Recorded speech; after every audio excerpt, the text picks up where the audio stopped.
भुवनेश्वर दत्त शर्मा व्याकुल खोटा ही नहीं, हिंदी, उर्दू और संथाली भाषा के लेखक के रूप में जाने जाते हैं। ये रचनाकार ही नहीं बल्कि एक मंचकार, गायक, वादक भी रहे हैं। इनका योगदान समाज के विकास में केवल लेखक या कलाकार तक ही नहीं सिमटा, बल्कि आज़ादी के आंदोलन में भी महत्वपूर्ण रहा है। उच्च परिवार में जन्म लेने के बाद भी वे जाति, पात, छुआछूत को समाज का कलंक मानते थे। आज इस वीडियो में खोटा जगत के मशहूर रचनाकार भुवनेश्वर दत्त शर्मा व्याकुल जी की संपूर्ण जीवन परिचय जानेंगे। तो चलिए वीडियो की शुरुआत करते हैं।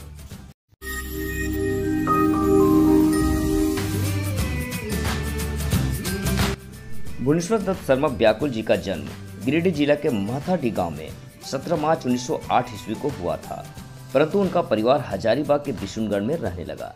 इनके पिता का नाम पंडित बलदेव प्रसाद उपाध्याय है। व्याकुल जी के जन्म के 6 महीने बाद ही उनके पिता की मृत्यु हो गई। इसके बाद उनका लालन पालन उनके आजा अर्थात दादाजी ने पंडित अयोध्या प्रसाद उपाध्याय ने किया था। उनके दादा से ही उन्हें प्रारंभिक शिक्षा मिली। व्याकुल जी का मन घर में नहीं लगता था, इसलिए वे 11 वर्ष की अवस्था में ही घर से भागकर काशी बनारस चले गए थे। हालांकि कुछ दिन बाद वे वापस आ गए। 1925 में गांधी जी के संपर्क में आने के बाद आज़ादी की लड़ाई में वे कूद गए। गांधी जी से संपर्क प्राप्त करते ही वे हरिजन उत्थान कार्य में लग गए। कांग्रेसी कार्यकर्ताओं के रूप में कार्य करते हुए वे सरस्वती सुशीला देवी के संपर्क में आए। समय के साथ उनके साथ कार्य करते हुए व्याकुल जी प्रेम के बंधन में बंध गए।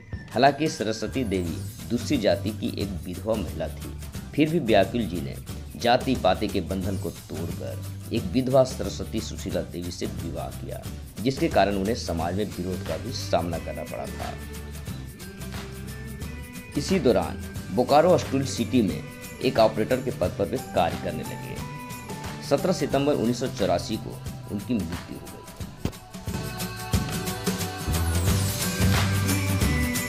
11 वर्ष की उम्र में जब व्याकुल जी 5वीं कक्षा में पढ़ रहे थे, तब वे घर बार छोड़कर काशी बनारस चले गए। बाद में वे घर वापस आकर BA diploma in officer procedure की परीक्षा उत्तीर्ण की। तत्पश्चात उन्होंने बोकारो इस्पात कारखाना में ऑपरेटर के पद पर कार्य किया। भुवनेश्वर दत्त शर्मा व्याकुल जी की पहचान केवल लेखक के तौर पर नहीं है, वे एक स्वतंत्रता सेनानी भी हैं। स्वतंत्रता आंदोलन के दौरान 1925 में व्याकुल जी गांधी जी के संपर्क में आए और स्वतंत्रता आंदोलन में कूद पड़े। कांग्रेस के कार्यकर्ता के रूप में घूम घूम कर लोगों को आज़ादी के लिए जगाया। वे कई बार जेल भी गए। व्याकुल जी देश को आज़ादी के लिए क्रांतिकारी गीत खोटा और अन्य भाषाओं में लिखा करते थे। लोगों में देश प्रेम की भावना भरने लगे। व्याकुल जी खोटा और हिंदी भाषा में कविता गाकर लोगों को आज़ादी की लड़ाई के लिए प्रेरित किया करते थे। 1940 में झारखंड के रामगढ़ में हुए कांग्रेस के अधिवेशन में उन्होंने महत्वपूर्ण भूमिका निभाई थी। वे एक क्रांतिकारी कवि थे। देशभक्ति से ओतप्रोत उनकी रचना जनमानस के दिल पर उतर जाया करती थी। उनका दौर तब था जब भारत आज़ादी के लिए जूझ रहा था। अंग्रेज कई तरह के पाबंदियां लगा रहे थे, प्रेस की स्वतंत्रता नहीं थी। ऐसे में देशभक्त से ओतप्रोत व्याकुल जी की रचनाएं अंग्रेजी साम्राज्य को हिला रही थी। इस कारण अंग्रेजी शासन ने इनके रचनाओं को जला दिया था। देशभक्ति से ओतप्रोत एक पंक्ति आप यहाँ पर देख सकते हैं। नौजवान या तो गुलामी को मिटा कर दम ले, वरना अच्छा है कि बस सर कटा कर दम ले। खोटा भाषा साहित्य के मध्य युग के महान खोटा कवि के रूप में भुवनेश्वर दत्त शर्मा व्याकुल जी को जाना जाता है। खोटा साहित्य में उन्होंने कई कालजयी रचनाएं की। आज़ादी की लड़ाई के दौरान वे कई बार जेल भी गए। 1930 में जेल में ही उनकी मुलाकात हिंदी के प्रसिद्ध रचनाकार रामवृक्ष वेनीपुरी से हुआ। इनके प्रभाव से उन्होंने जेल में ही कैदी नाम से रचना लिखी। 1939 में उन्होंने कलाम ये व्याकुल नाम से किताब लिखी, जिसकी भूमिका कांग्रेस नेता रामनारायण सिंह ने लिखी थी। व्याकुल जी केवल खोटा में ही रचनाएं नहीं की है, बल्कि हिंदी, उर्दू और संथाली में भी इनकी रचनाएं मिलती है। इनकी लिखी हुई कविता प्रताप, वर्तमान, कर्मवीर, लोकमान्य, विश्वामित्र, पंच, हिंदू, हिंदुस्तान, बालक, जनता और जागृति जैसे पत्र पत्रिकाओं में छपी थी। साथ ही उनकी रचनाएं समय समय पर विशुनगढ़ स्थित सुखद खोरठा साहित्य कुटीर से भी प्रकाशित होती रही थी। उनकी कुछ प्रसिद्ध रचनाओं को यहाँ आप देख सकते हैं।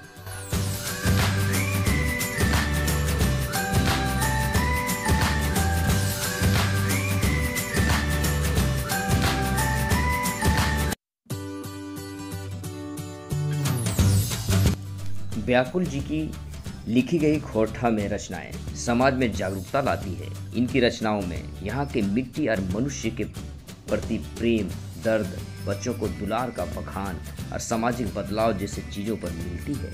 इनके गीत और कविता शिक्षा, सामाजिक कुरीति, समाज में जोश भरने वाला है। उनकी रचनाएं देशभक्ति से ओतप्रोत थी। ऐसा माना जाता है कि उनकी रचनाओं को अंग्रेज अधिकारियों द्वारा जला दिया गया था। फिर भी व्याकुल जी की कुछ रचनाएं विविध विधाओं में मिलती है, जिसे आप यहाँ पर देख सकते हैं।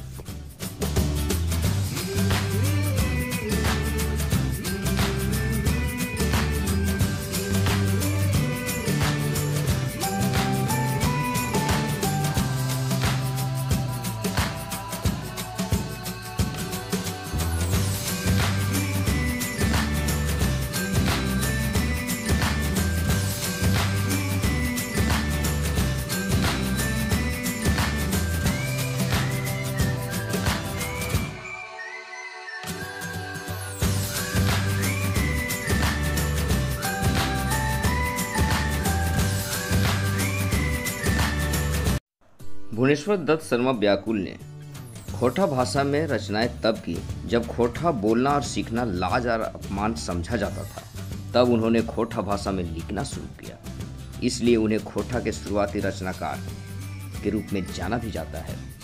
हजारीबाग के पहले सांसद, स्वतंत्रता सेनानी राम नारायण सिंह ने व्याकुल जी को राष्ट्र कवि कहा करते थे। रामगढ़ में 1940 में हुए कांग्रेस के अधिवेशन को सफल बनाने के में व्याकुल जी ने बड़ा योगदान दिया था। 1989 में खोरठा साहित्य संस्कृत परिषद बोकारो द्वारा उन्हें श्रीनिवास पानुरी स्मृति सम्मान दिया गया।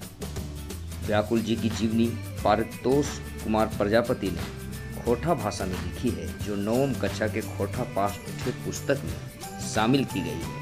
उनके साहित्य परिचय को खोरठा भाषा के प्रसिद्ध लेखक डॉक्टर BN ओहदार ने खोरठा भाषा एवं साहित्य उद्भव और विकास में की है।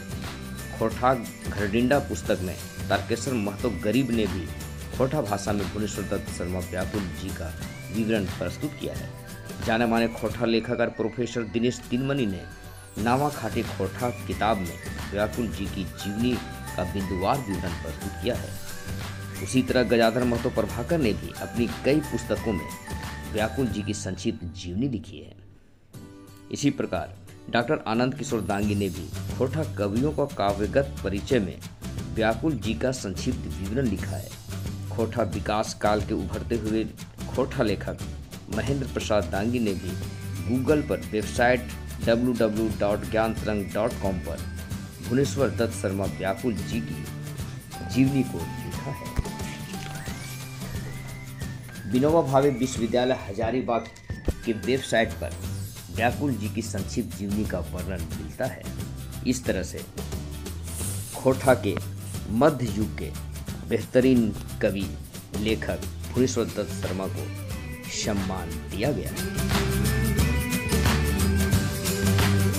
खोरठा के मध्य युग के मशहूर रचनाकार भुवनेश्वर दत्त शर्मा व्याकुल जी से संबंधित महत्वपूर्ण तथ्य बिंदुवार यहाँ देख सकते हैं, जो परीक्षा के दृष्टिकोण से महत्वपूर्ण हो सकते हैं।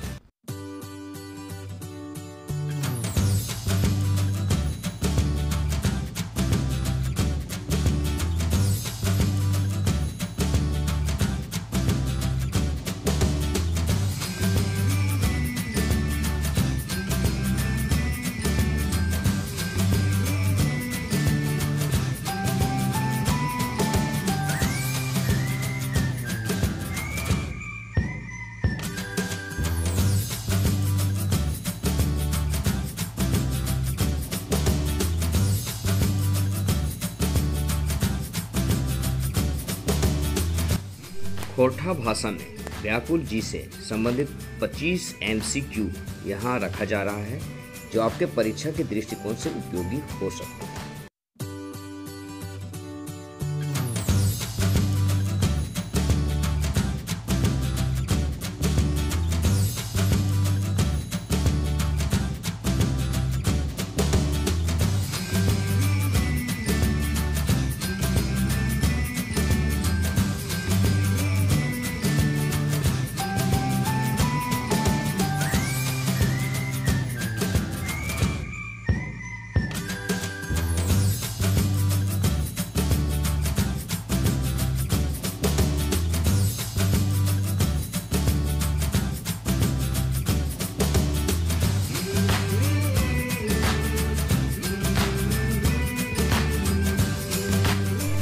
सामान्य ज्ञान, भूगोल, विज्ञान, खोरठा, जैकबोर्ड का PDF तथा विभिन्न प्रकार की रोचक जानकारी के लिए वेबसाइट पर आइए, गूगल पर सर्च कीजिए www.gyantarang.com और ढेरों जानकारी पाइए।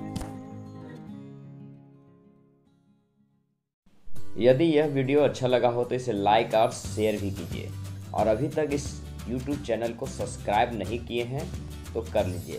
साथ ही दाएं तरफ दी गई घंटी को भी दबा दीजिए ताकि मोबाइल पर वीडियो पोस्ट के साथ ही सूचना मिल सके। जल्द ही एक अगले रोचक और ज्ञानवर्धक वीडियो के साथ मिलते हैं। तब तक के लिए हंसिए, हंसाइए और मस्त रहिए। धन्यवाद।